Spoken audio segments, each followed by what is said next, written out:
Guys, welcome back to my channel. বন্ধুরা, তোমরা দেখছো সাধন ট্রাভেলার নতুন একটা ভিডিও। এই ভিডিওতে তোমাদের দেখাবো মঙ্গলদ্বীপ ইকো ট্যুরিজম পার্ক। এই পার্কটি অবস্থিত পায়াডাঙ্গা স্টেশনের কাছে। আমি যেহেতু রানাঘাটে থাকি, তাই রানাঘাট থেকে দূরত্ব কত সেটা তোমাদের বলবো। রানাঘাট থেকে এই পার্কটির দূরত্ব 9.7 কিলোমিটার, যা আমাদের বাইকে করে সময় লেগেছিল 20 মিনিট। তোমরা টোটো কিংবা অটোতে করেও যেতে পারো। রাস্তাঘাট খুবই ভালো। এই পার্কে যেতে গেলে তোমাদের নৌকা পারাপার হতে হবে। নৌকা ভাড়া 30 টাকা মাথা পিছু। যেহেতু জানুয়ারি মাস, তাই একটু বেশি রেটটা। অন্যান্য সময় তোমরা 10 টাকাতেও যেতে পারো। পার্কের ভেতরটা এরকম। পার্কে তোমরা বিভিন্ন রকম ফেসিলিটি পাবে, যেমন জলের ব্যবস্থা,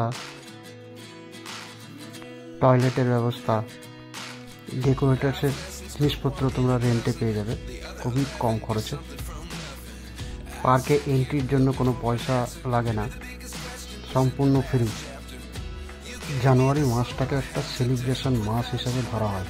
এই মাসে ম্যাক্সিমাম লোকেরা ঘুরতে বেড়াতে যায়, পিকনিক করতে যায়।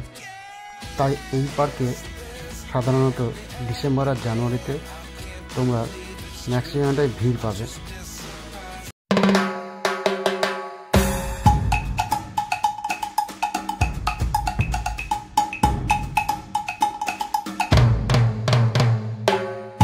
আমাদের পিকনিকের রান্না শুরু হয়ে গেছে, তো আমি একটু তোমাদের সাইডটা ঘুরে দেখাচ্ছি কীরকম দেখতে। দেখো গাইস, চারিদিকে জঙ্গল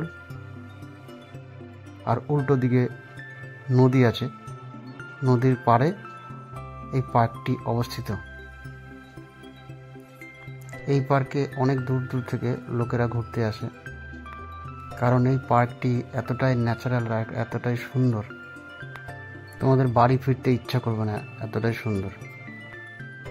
বর্তমানে যে পার্কগুলো আছে, সেই পার্কগুলো ঘিঞ্জি টাইপের, গিজিমিজি করা রাস্তা। গাইস, তোমরা এই যে ডান দিকে ছোট ছোট যে রুমগুলো, একটা হোম বাড়ি টাইপের দেখছো, এটা তোমরা রেন্টে পেতে পারো স্টে করার জন্য। যদি কারোর ইচ্ছা থাকে স্টে করার, তাহলে তোমরা থাকতে পারো।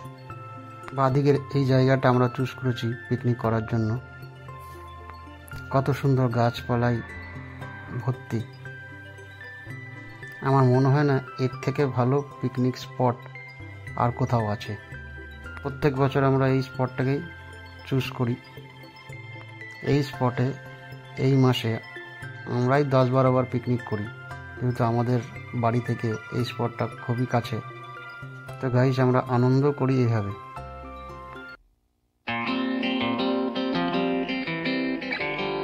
তো গাইস, আজকে এই পর্যন্ত। ভিডিওটা কেমন লাগলো তা তোমরা কমেন্ট করে অবশ্যই জানাবে, আর আমার চ্যানেলটাকে লাইক, কমেন্ট ও শেয়ার করে দেবে।